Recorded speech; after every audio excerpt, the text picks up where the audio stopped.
제가 부교육자 생활을 처음 했을 때 저희 교회 주일학교 선생님이 정신지체 장애를 가진 아이를 전도를 했어요. 그 아이가 교회를 왔는데 저희 교회 어린아이 하나가 지나가는 말로 이런 말을 했어요. 선생님, 제 귀신 들렸지요? 선생님, 제 귀신 들렸지요? 제가 그 말을 듣고 깜짝 놀랐어요. 그랬는데 그 옆에 있어서 또 다른 선생님이 이렇게 말하는 거예요. 아니야, 귀신 들린 게 아니라 부모가 예수 똑바로 안 믿으면 저렇게 되는 거야. 정말 깜짝 놀랐어요. 그런데 나중에 많은 사람들을 만나면서 깨달은 게 그 아이의 말과 그 선생님의 말이 한국교회 성도들의 장애인들에 대한 인식이었어요. 귀신 들렸다? 아니면 믿음 생활 똑바로 안 하면 저렇게 된다. 역사를 좀 살펴보면 고대 사회는 그 장애인에 대해서 굉장히 부정적인 생각을 가지고 있었어요. 그래서 귀신 들렸다고 귀신을 쫓아내야 된다고. 그러면서 중세로 넘어왔고 중세 사회는 장애인들을 보살펴야 된다. 또 보호해야 된다. 그래서 교회와 수도원을 중심으로 장애인들을 보호하기 시작했어요. 그리고 근대로 넘어왔고 근대로 넘어오면서 장애인들을 바라보는 시각이 바뀌었는데 어떤 거냐면 장애인들도 교육을 시키기만 하면 할 수 있는 것이 생기더라. 이렇게 장애인들을 바라보는 관점이 바뀌기 시작했어요. 그래서 근대 사회에 들어오면서 장애인에 대한 인식은 특수교육 쪽이 강화되기 시작했죠. 그리고 현대 사회가 됐잖아요. 현대 사회는 사회 통합 시대라 그래서 일반 학교 안에 통합 학급이 생기는, 또 특수 학급이 생기는, 그래서 저희 교회에도 그런 학교에서 또 교사를 하고 아이들을 가르치는 선생님들 계시잖아요. 이렇게 사회 통합 시대라 그래서 사람들은 주로 이런 말을 해요. 이제는 장애인, 비장애인이 같이 함께 더불어 살아가야 합니다라고 말해요.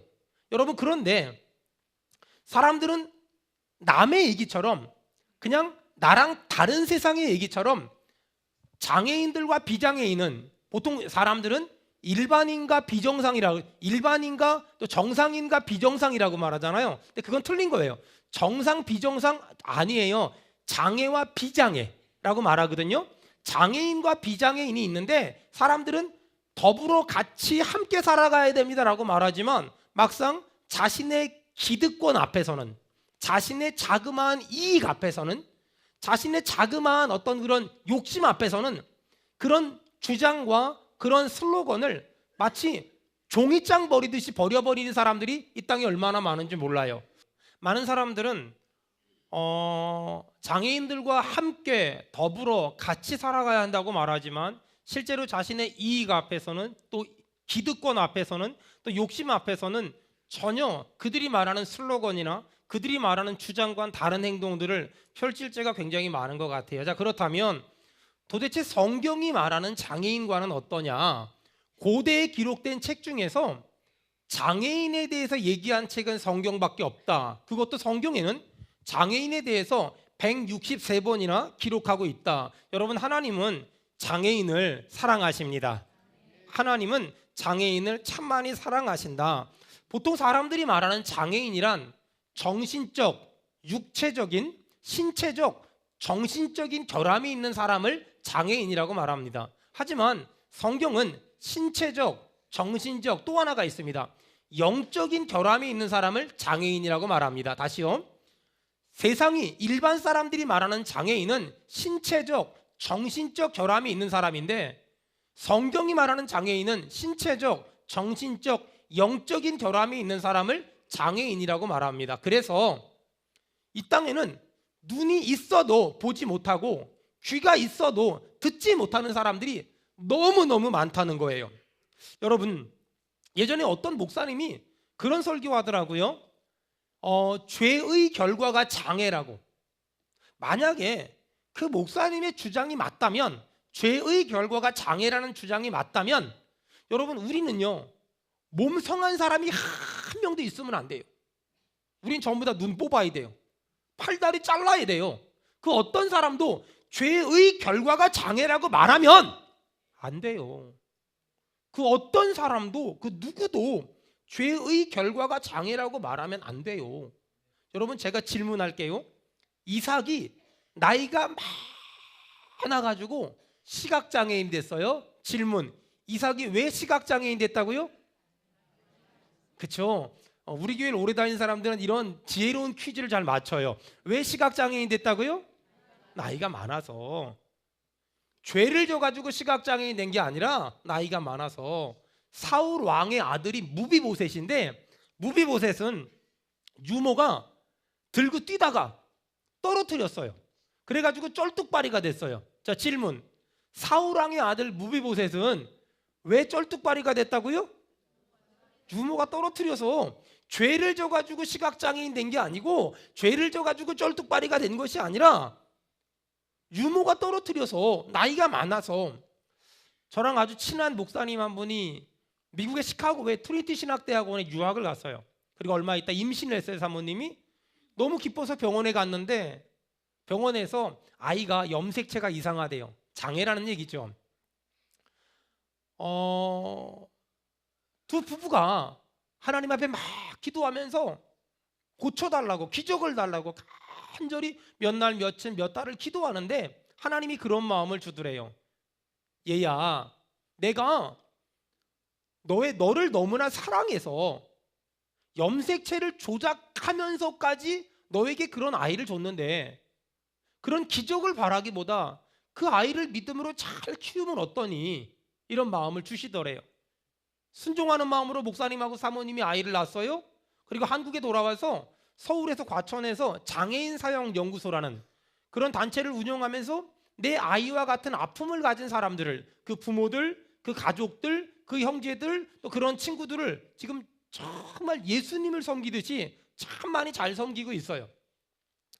성경이 말하는 장애인과는 영어로 스페셜맨이에요. 스페셜, 특별한 사람이라는 거예요. 특별한 사람. 저희 교회가 지금은 사단법인 보듬자리 사역을 하지만, 사단법인 보듬자리가 시작될 때 그 이름을 특평모라 그랬어요. 특별 아동을 자녀로 둔 평범한 부모들의 모임. 그래서 특별 아동할 때 특, 평범한 할 때 평, 그 다음에 모임할 때 그래 특평모라 그랬어요. 특별 아동을 자녀로 둔 평범한 부모들의 모임. 그 모임이 커져서 지금 사단법인 보듬자리 사역이 됐거든요. 여러분, 구약시대에는 사회적 약자들이 있었어요. 고아, 과부, 나그네, 레위인. 성경은 이들에 대해서 최소한의 혜택을 주지 말고 최대한의 혜택을 주라고 성경은 명시하고 있어요. 잘 기억하세요. 여러분, 고아, 과부, 나그네, 레위인, 장애인, 이런 사회적 약자들에 대해서 최소한의 혜택을 주는 것이 아니라 최대한의 혜택을 주라고 성경은 명시하고 있어요. 벌써 한 1년 됐나 봐요. 대전에 우리 김은영 집사님 이모 되시는 목사님이 장애인 시설을 운영하세요. 그곳에 우리 윤은정 집사님 딸 은하를 그곳에 시설에 맡겼거든요. 맡기러 갔는데, 목사님이 그 시설을 운영하시는 그 목사님이 그러세요. 여기 시설에 있는 아이들 입히게 입던 체육복이나 입던 옷 같은 걸 좀 주시면 좋겠다, 이렇게 말씀을 하세요. 그래서 네, 그랬는데, 그리고서 이제 막 그 같이 가신 집사님들끼리 그런 거예요. 우리는 뭐가 있고, 우린 뭐가 있고, 우린 뭐가 있고, 우린 뭐가 있고 막 얘기하더라고요. 아, 그런가 보다. 그런데 갑자기 우리 사회복지 사역을 하는 추기용 집사님이 갑자기 하는 말이 딱 자기 부인을 보면서 한마디 하더라고요. 사줘. 새 거 사줘. 장애가 있는 것도 서러운데 그 입던 거 줘야 되겠냐? 사줘. 근데 제가 앞에서 운전을 했거든요. 뒤에서 그냥 망치로 때린 것처럼 탁. 근데 맞았는데 시원해요. 뭔지 모르겠어요. 성경은 이 땅에 연약한 사람들에게 최소한의 혜택을 주라는 것이 아니라 최대한의 혜택을 줘라, 그러면서 하나님이 정하신 법이 있어요. 그 중에 하나가 11조예요. 여러분, 11조는 내는 것도 중요하지만 쓰는 것도 너무나 중요하거든요. 11조는 반드시 내야 되고, 어떻게 써야 되냐? 사회적 약자들, 고아와 과부와 레위인과 약자들, 장애인들, 그들을 위해 쓰라고 하나님은 내라고 말씀하시고 교회는 흘려보내라고 말씀하세요. 우리 교회가 11조를 제대로 내는 교회가 되길 바라며 교회가 쓰는 교회가 되길 축원합니다. 두 번째, 추수할 때 이삭을 흘리면 절대 줍지 마라. 왜요? 사회적 약자들이 밤에 추석하라고. 세 번째, 추수할 때 그 논이나 밭의 귀퉁이 4분의 1은 추수하지 마라. 왜? 이 땅에 연약한 사람들이 추수해 가라고. 그리고 그들이 추수하거나 그들이 이삭을 추수할 때 절대로 잘못된 눈으로 바라보지 마라. 자, 네 번째, 안식년. 목사님들 뭐 안식년 가고 그러잖아요. 근데 사실 그 안식년이란 개념이 뭐냐면 6년 동안 힘써 일하고 7년은 쉬어라, 이런 거예요. 내가 사과 농사를 져요. 그러면 6년 동안 열심히 사과 농사를 짓잖아요. 그럼 그건 내 거 가지라는 거예요. 7년째가 되면 사과나무에서 여전히 사과가 열리겠죠. 그러면 7년째가 됐을 때 열리는 사과나무의 열매는 네가 갖지 말고 그건 흘려보내라. 고아와 과부와 나그네와 연약한 사람과 장애인들이 흘려보내라. 이게 안식년의 개념이에요. 그 다음에 희년, 77이 49, 49년 이 지나면 빚을 져가지고 종이 된 사람도 해방시키고 빚을 져가지고 땅을 팔아먹은 사람도 원주인에게 돌려보내라. 이게 희년의 개념이에요. 절기, 자, 부활절, 추수감사절, 성탄절, 이때 평소 때보다 좀 더 많이 헌금해라. 평소 때보다 좀 더 과하게 헌금해라. 그래서 그 절기에 드린 헌금으로 이 땅에 가난한 사람들, 연약한 사람들, 소외된 사람들, 그들에게 흘려보내서 그들을 살리고 그들을 도와라. 주여, 우리 교회가 이런 교회 되게 도와주시옵소서. 하나님은 이 땅에 연약한 사람들을 도우라고 성경의 원칙과 기준을 제시했다는 거예요. 자, 또 있어요. 해가 지기 전에 품삯을 반드시 줘라. 왜? 그 사람은 그 돈을 가지고 가야 가족을 먹여 살릴 수 있으니. 그 다음에 그 사람이 일한 만큼 주지 말고 그 사람이 필요한 만큼 줘라. 마태복음 20장에 포도원 품꾼 비유가 나오죠. 그 포도원 품꾼 비유에서 포도원 주인이 아침에도 일꾼을 부르고 정오에도 일꾼을 부르고 오후에도 일꾼을 불러요. 일당을 줄 때 전부 똑같이 얼마씩 줬어요? 한 데나리온씩. 왜 그랬을까요? 한 데나리온씩 준 이유는 이 사람이 일한 만큼 준 것이 아니라 이 사람이 이걸 가지고 가야 가족이 먹고 살 수 있고 굶어 죽지 않을 수 있으니 그 돈을 줘라, 이렇게 말하는 거예요. 그 다음에 겉옷을 전당 잡히거든 해가 지기 전에 반드시 줘라. 왜? 추워 죽으니까. 여러분, 어떤 사람은 그래, 목사님 어떻게 그렇게 살 수 있습니까? 맞아요. 그렇게 살기 힘들더라도 그렇게 살기 위한 몸부림이 시작돼야 돼요. 여러분, 그렇게 사는 사람들을 아깝다고 말하고 잘못됐다고 말하지 말고요, 생각을 해보세요. 내가 그렇게 돈을 벌 수 있도록 건강을 주신 분이 누구예요? 더 크게 말합시다. 누굽니까? 그렇게 돈 벌 수 있도록 건강을 주시고 그렇게 돈 벌 수 있도록 지식을 주시고 그렇게 돈 벌 수 있도록 지혜를 주시고 그렇게 돈 벌 수 있도록 하루하루 생명 주신 분이 하나님인 줄로 믿습니다. 그렇기 때문에 그렇게 사는 것이 마땅하다라고 말하는 거예요. 자, 그렇다면 이 시대의 사회적 약자가 누굴까? 저는 장애인이라고 생각해요. 장애를 가진 모든 사람이 가난하진 않아요. 하지만 장애를 가지고 있으면 자연스럽게 가난해질 수밖에 없는 것이 이 사회적인 모순이고 이 사회적인 구조예요. 저희 작은아버지가 일찍 돌아가셨는데 아들이 정신지체 장애였어요. 임실에 살았는데 이 공동생활시설을 다녔어요. 한 달에 얼마씩 월급이 들어왔겠죠? 그 월급이 들어왔는데 그 시골에 어떤 사람이 이 아이를 데리고 가서 정신지체 2급인데 데리고 가서 대출을 받아가지고 이 사람 도망갔어요. 집안이 난리가 났어요. 근데 이 친구가 한 7살 정도의 그 인지 능력이 있거든요. 집안이 분위기가 나 때문에 이렇게 됐다는 걸 알았어요. 그리고 저수지에 빠져 죽었어요. 여러분, 장애라는 건 장애인은 다 가난하진 않아요. 하지만 장애인은 가난해질 수밖에 없는 사회적 구조를 가지고 살아가고 있다는 거예요. 자, 그렇다면 이 땅에 장애를 가지고 살아가는 사람들을 예수님은 어떻게 바라보고 계실까? 우리 마태복음 찾으세요. 9장. 마태복음 9장 36절. 마태복음 9장 36절. 다 같이 읽겠습니다. 시작. 무리를 보시고 불쌍히 여기시니. 아멘. 다시 한번 읽겠습니다. 시작. 무리를 보시고 불쌍히 예수님은 장애를 가지고 있는 사람들을 보시고 어떻게 여기셨다고요? 불쌍히 여기셨대요. 이 불쌍히 여겼다는 말이 헬라 말로 어떤 거냐면 민망히 여겼다, 창자가 끊어질 정도로 아팠다, 너무너무 가슴이 아팠다, 너무너무 마음이 무거웠다라고 말해요. 왜 그랬을까? 예수님은 말이에요, 자신이 걸어가신 십자가의 길, 순교자의 삶, 자신이 걸어가신 십자가의 길, 순교자의 삶과 장애인들이 장애라는 십자가를 지고 하루하루 걸어가는 삶을 동일시하셨어요. 다시요. 예수님은 자신이 걸어가신 십자가의 길, 순교자의 삶과 장애인들이 장애라는 십자가를 지고 살아가는 삶을 동일시하셨어요. 어떤 아이가 있었거든요. 이 아이가 애완견을 파는 가게에 들어갔어요. 거기 이렇게 둘러보더니 주인 아저씨한테 그래요. 아저씨, 저거 사고 싶은데요. 얼마예요? 얼마야? 제가 돈이 없는데요. 제가요 2주 동안만 기다려 주시면 제가 저 강아지 사러 올게요. 딴 사람한테 팔지 말아요. 그래, 알았어. 2주가 지났어요. 그 아이가 그 강아지를 사러 왔어요. 그리고 돈을 내고 강아지를 사서 아이가 갔어요. 근데 이 주인이 신기한 거예요. 이상한 거예요. 왜냐하면 그 강아지는 아무도 사지 않는 강아지였어요. 쩔뚝발이었거든요. 한 다리를 절었거든요. 근데 그 강아지를 이 아이가 그것만 사가겠다는 거예요. 신기해서 문을 이렇게 열고 그 소년의 뒷모습을 이렇게 쳐다봤는데 눈물이 났어요. 그 어린아이도 다리를 절었어요.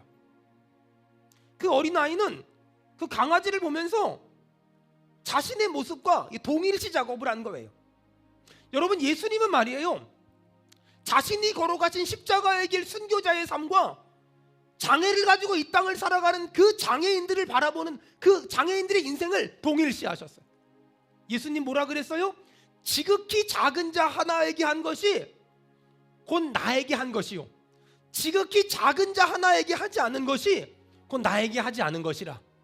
여러분, 수원은혜교회에 하나님은 너무나 소중한 선물 같은 장애를 가진 아들들, 딸들을 주셨어요. 저희 수원은혜교회가 우리 아이들에게 두 가지를 해줬으면 좋겠어요. 따라합시다. 첫 번째는요, 사랑하겠습니다. 사랑하겠습니다. 제가 어떤 집에 신방을 갔는데요,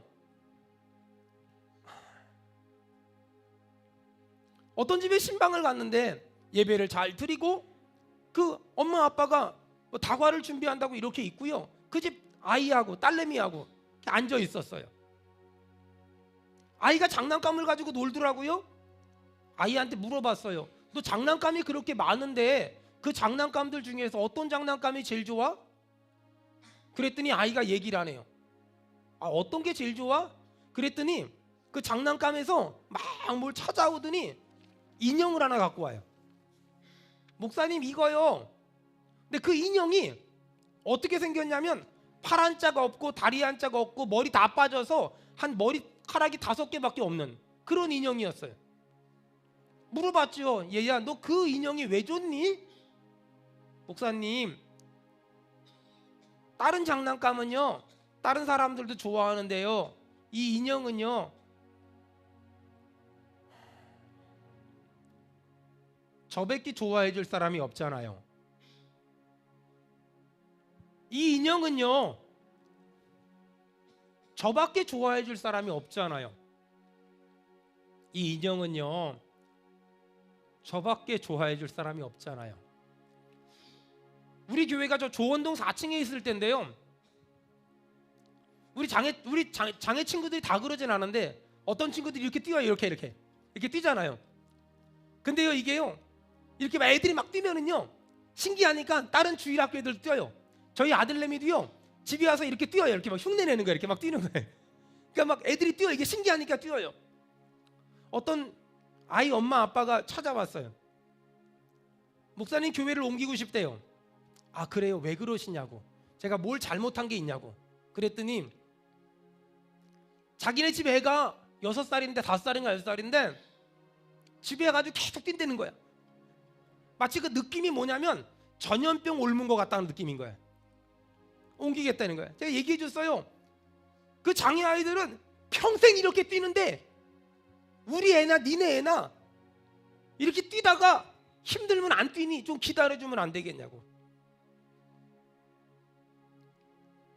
그리고 나서 그분은 저희 교회를 떠났어요. 그래서 제가 가라 그랬어요. 잘 가시라고, 가서 좋은 교회 만나시라고 축복해주고 보냈어요. 저는 수원은혜교회 담임 목사란 직분을 가지고 살아가면서 늘 제 마음이 그 마음 하나를 붙잡고 목회하려고 늘 몸부림을 쳐요. 머리카락 몇 개 없고 팔다리도 없는데 그런 장난감을 살아가는 그 7살짜리 어린아이의 마음. 그게 왜 좋니? 넌 그 장난감이 왜 좋니? 나 아니면 사랑해 줄 사람이 아무도 없잖아요. 나 아니면 사랑해 줄 사람이 아무도 없잖아요. 휠체어를 타고 학교를 다니는 어떤 학생이 한 명 있었는데 학교에서 5월 달에 글짓기를 했어요. 근데 이 아이가 글짓기에 이런 글짓기를 했더라고요. 세상에 만일 내가 다시 태어날 수 있다면, 제가 읽어드릴게요. 만일 내가 다시 한번 이 세상에 태어날 수 있다면 나는 내 어머니의 어머니로 태어나고 싶습니다. 그래서 지금까지 내가 받은 그 고마움을 어머니의 어머니가 되어 보답하고 싶습니다. 지금의 나는 어머니의 고마움을 보답하며 사는 건 불가능하지만 만일 내가 다시 태어날 수 있다면 나는 내 어머니의 어머니로 태어나서 어머니가 나에게 준 그 무한한 사랑을 조금이나마 갚고 싶습니다. 이 친구는 엄마가 얼마나 장애를 가진 아들 때문에 힘든지, 아픈지, 때로는 무시를 당하는지, 때로는 사회생활을 못하니까 가난하게 사는지, 궁핍하게 사는지, 외롭게 사는지 알고 있었던 거예요. 여러분, 장애 아이를 키우는 엄마 아빠들의 마음이 그래요. 마치 그 아이가 장애인데 아이가 장애인인 이유가 내가 뭘 잘못해서 그런 것 같을 때가 정말 많아요.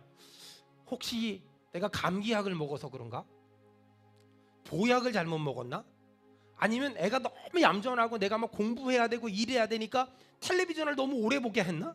아니면 그때 내가 너무 야단을 심하게 쳤나? 그때 너무 방치했나? 이러면서 아이가 장애인데 엄마 아빠가 아이가 장애인 이유를 다 나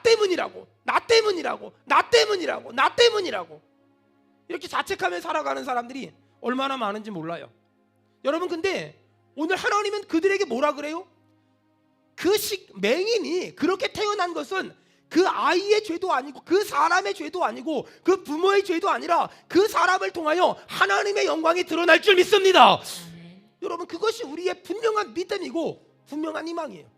누가 잘못해서 이걸 잘못해서 저걸 잘못해서 이걸 실수해서 이걸 놓쳐서 내가 그때 이걸 이렇게 해서 그 아이가 그렇게 된 것이 아니라 하나님은 그 아이를 통하여 하나님의 영광을 드러내길 원하신다는 것, 우리 믿는 사람 크게 아멘 합시다. 그것이 우리의 진짜 믿음이에요. 그러므로 수원은혜교회는 하나님이 우리한테 선물로 주신 장애를 가진 아들, 딸들을 마음 진심으로 사랑할 수 있어야 돼요. 어떤 분이 저한테 물어봐요. 목사님, 장애 친구들이 다가오면 어떻게 해야 될지 모르겠어요. 가르쳐 드릴게요. 제 또래면 아빠처럼 대하면 돼요. 엄마처럼 대하면 돼요. 저보다 나이가 많으시면 할아버지처럼 대하면 되고요, 할머니처럼 대하면 돼요. 저보다 나이가 어리면 형처럼 대하면 되고 누나처럼 대하면 돼요. 더 이상 없어요. 전공할 필요도 없고 기술을 익힐 필요도 없어요. 저는 우리 아이들 아빠처럼. 그리고 저는 날마다 말로 고백해요. 저한테 믿음의 아들이라고, 저한테 믿음의 딸이라고. 전 날마다 고백해요. 이 말은 저 스스로에게 다시 한번 다짐하는 말이기도 해요. 여러분, 하나님이 선물로 주신 아이들 수원은혜교회가 사랑했으면 좋겠습니다. 아멘. 두 번째, 저는 우리 아이들을 위해서 수원은혜교회가 그리고 한국교회가 보다 적극적으로 투자했으면 좋겠습니다. 왜 그들을 위해 투자해야 될까? 여러분 성경 한번 찾아보세요. 누가복음 14장. 누가복음 14장 13절.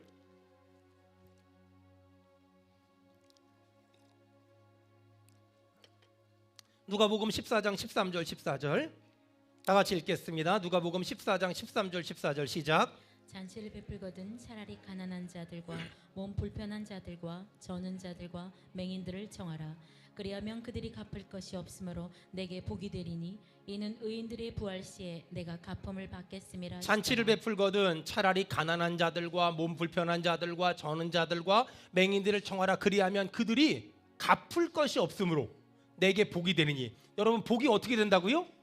저들이 갚을 것이 없기 때문에 그게 복이 되고 하나님이 갚아주실 줄로 믿습니다. 아멘. 여러분 지금의 수원은혜교회는 황유성 목사라는 사람의 실력에 대한 결과가 아니라 수원은혜교회가 장애를 가진 연약한 친구들을 섬겼더니 하나님이 갚아주신 결과물인 줄로 믿습니다. 아멘. 여러분 전 그 믿음이 있어서 절대로 이 사역을 놓치면 안 되고 절대로 이 사역을 귀하게 여겨야 돼요.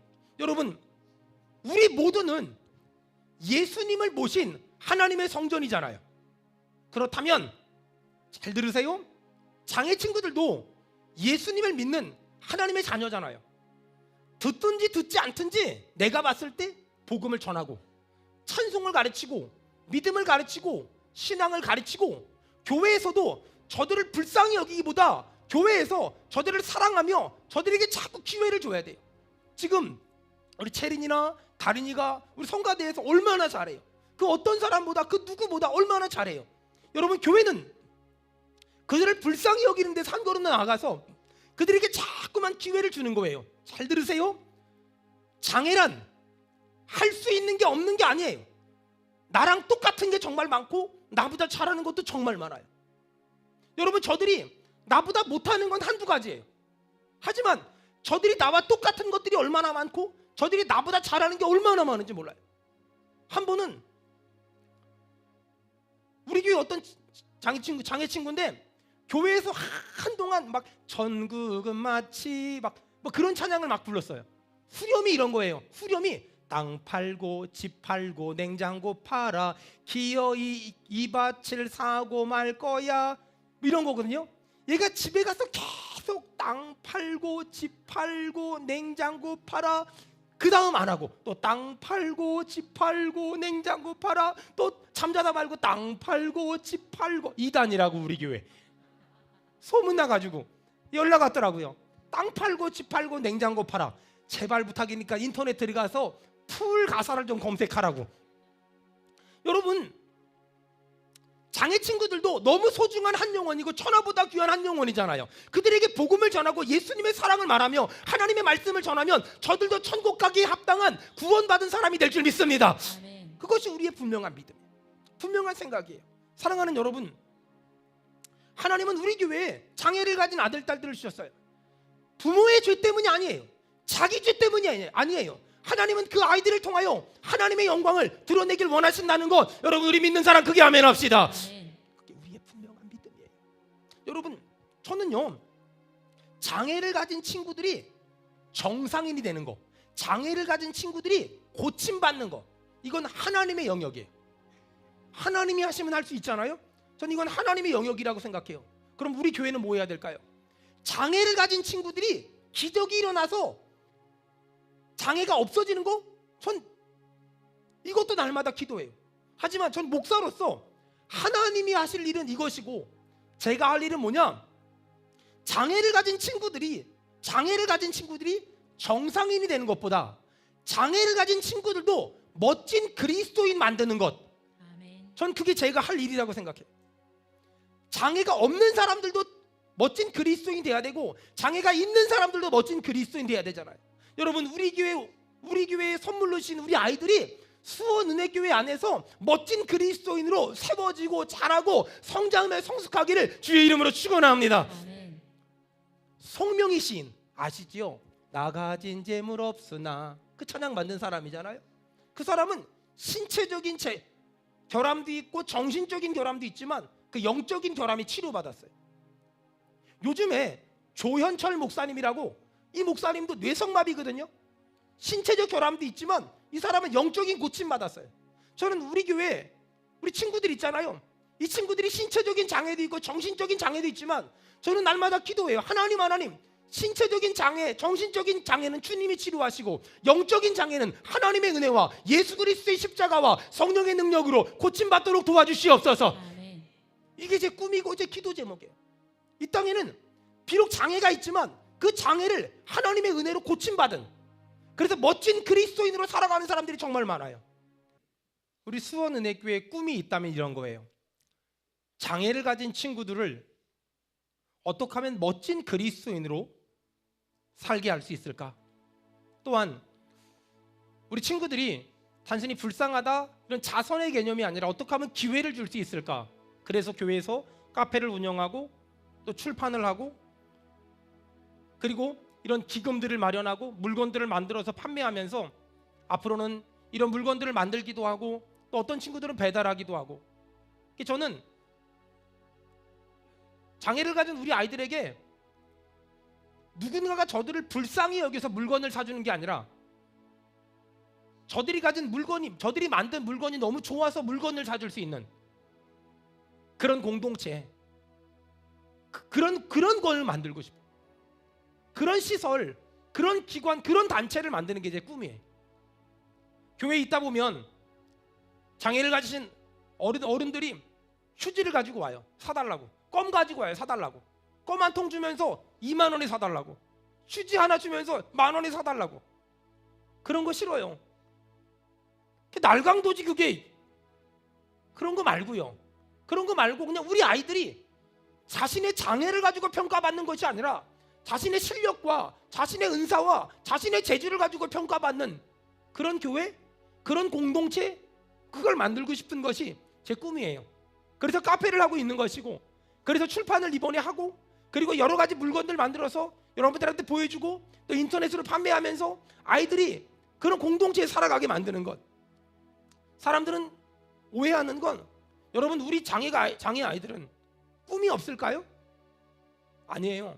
이 아이들도요 하고 싶은 게 얼마나 많은지 몰라요. 제가 설교를 준비하면서 작년에 그 하고 싶은 일 버킷리스트를 좀 받은 게 있더라고요. 그 중에 시간이 없으니까 다 읽어드리지 못하고요, 제가 눈에 띄는 게 몇 가지가 있었어요. 문채린, 우리 성가대에 앉아있는 자매인데, 청년인데, 버킷리스트 중에 악기 하나 들고 세계 여행 가기. 두 번째는 엄마의 흑심이 담겨 있어요. 지중해 해변에서 엄마는 커피 마시고 체린이는 책 보기. 엄마는 커피 마시고 빼도 뭐 괜찮을 텐데, 그 다음에 제 마음에 이렇게 와닿은 버킷리스트는 체린이가 성가대에서 붕어 파트에서 완창하기. 우리 아멘 합시다. 성가대에서 붕어 파트에서 완창하기. 남자친구랑 영화 보기. 맨 마지막이 굉장히 은혜로워요. 돈 벌어서 목사님 용돈 주기. 이야, 정말 저는 기도 간절히 할 거예요. 아주 세게 할 거예요. 여러분 우리 아이들한테도요 하고 싶은 게 있다니까요. 우리 아이들도요 하고 싶은 게 있어요. 이렇게 살다가 죽기엔 너무 아깝잖아요. 이렇게 살다 끝내기 너무 아깝잖아요. 우리 교회가 이들이 이렇게 살 수 있도록 조금만 도와주자는 거예요. 조금만 힘을 보태주고 조금만 격려하고 조금만 응원하자는. 교회를 처음 개척할 때 저는 선교사로 오랫동안 살았잖아요. 김포공항에 내려오면 교회가 얼마나 많은지 몰라요. 빨간 십자가가 완전히 무덤 같아요. 하나님이 저한테 교회 개척에 대한 비전을 주셨을 때 첫 번째 질문이 그거였어요. 하나님, 많고 많은 교회 중에 내가 왜 또 교회를 해야만 합니까? 그때 하나님이 저한테 주셨던 답은 그거였어요. 많고 많은 교회가 하지 않는 그 일을 네가 하면 안 되겠니? 그 일이 뭔지 모르고 교회를 개척했어요. 조금 알 것 같아요. 장애인 사역일까요? 아니에요. 저는 많고 많은 일 중에 일반 교회가 하지 않는 그 일은 장애인 사역이 아니라고 생각해요. 제가 생각하는 교회는 장애인 사역을 하는 수원은혜교회가 아니라 장애인이 수원은혜교회에 와서 전혀 장애를 느끼지 못하는 정말 가장 건강한 교회, 주여 우리 교회가 그런 교회 되게 도와주시옵소서. 아멘. 그게 진짜 교회 아닐까요? 부자가 오면 어색하고 가난한 사람은 편안하고 배운 사람들은 어색하고 못 배운 사람들은 편안한 교회가 아니라 누가 와도 부자든 가난하든 청년이든 어른이든 아이들이건 장애가 있건 장애가 없건 누가 와도 편안하게 예배하고 은혜롭게 예배할 수 있는 교회. 장애인이 우리 교회를 와서 전혀 장애라는 걸 느끼지 못하고 편안하게 예배할 수 있는 교회. 장애를 가진 친구가 왔을 때 이 사람도 쳐다보고 저 사람도 째려보는 게 아니라 아무도 관심 갖지 않고 그냥 서로 주 안에서 믿음의 성도로서 사랑하는 가장 일반적인 교회, 가장 평범한 교회, 여러분 우리 교회가 되기를 축원합니다.